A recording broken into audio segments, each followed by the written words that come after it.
guests, and of course my dear brothers. My vocation story starts when I was born, naturally. And I was born to a small Catholic family, and we went to Mass every Sunday. I went to Catholic school throughout my entire life, and I was even an altar server from 4th grade onwards. So I had built up this appearance from the outside that I was holy because of the things that I did. I did well in my theology classes. I was a very reverent altar server. And so I had this identity that because I did these things, I'm good and I'm holy. Fast forward, as I approached high school, I found myself in an unhealthy relationship, and I was entrenched in sinful habits. And the evil one began to instill another identity in me, that because of what I do, I'm unloved, I'm unworthy, I'm not good.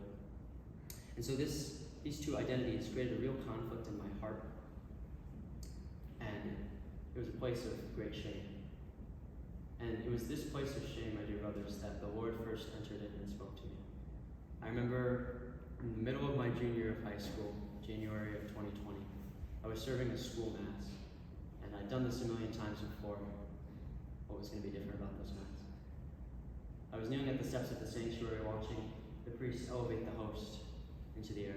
And I remember as I looked at the host, all time just seemed to come to a stop. And I felt this gentle tug at my heart.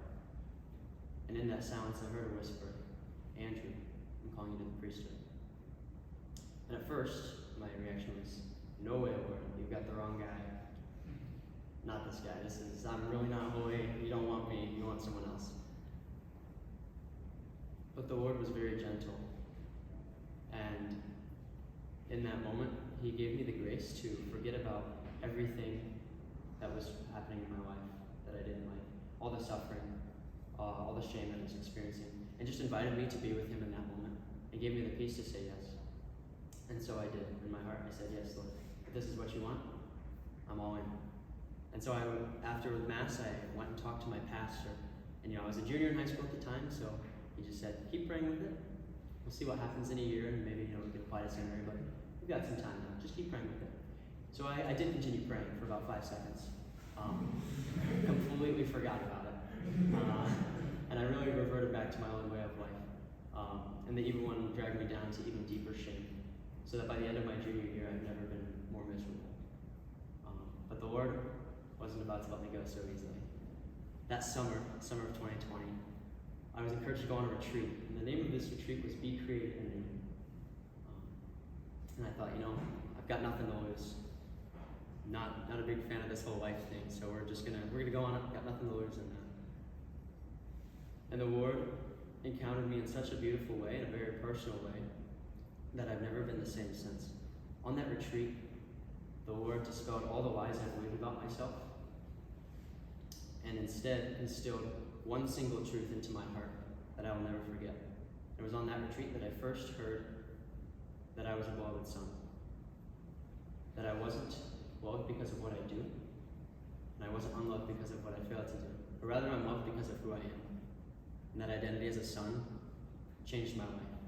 And I never was been the same person since that retreat. And so I came home absolutely on fire for the Lord. I started uprooting all the sinful habits I had in my life. I started getting rid of all the unhealthy relationships I had. I was praying daily. I was going to daily Mass. You name it, I was on fire for it. But all the while, I had forgotten about that initial call that I had heard just 6 months prior. At this point in my life, I started a dating relationship with a woman that I met in the youth group. So it was a very healthy relationship. And the Lord healed a lot of wounds that have been in me in the past just through that relationship. So the Lord brought about some real good. But come to December of 2020, just 1 year later, the Lord tugged on my heart again, reminded me of what He had said a year prior. I was at Mass, and I felt that same tug, that same pull on my heart, and that same whisper, "Andrew, I'm calling you to the priesthood." And at this moment, I knew I could do nothing but give Him everything. It wasn't much longer after that I ended my relationship with this girl. I applied to seminary not soon after, and here I am. It all moved very quickly, but the time between my application and coming to seminary, there was a lot of things that I needed to surrender to the Lord. And even being here for these 2 years, there's still been a lot of places in my life where I need to surrender my will to the Lord's will. And if there's anything that I've learned in these past 2 years, it's that in the places that we surrender what we want most to the Lord, that's where we find the most freedom. That's where the Lord fills us with his peace and his joy.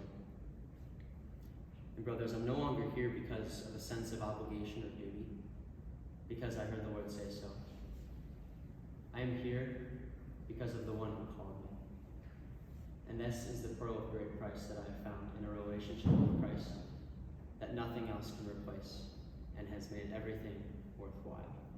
For this I say, praise be Jesus Christ. Now and forever.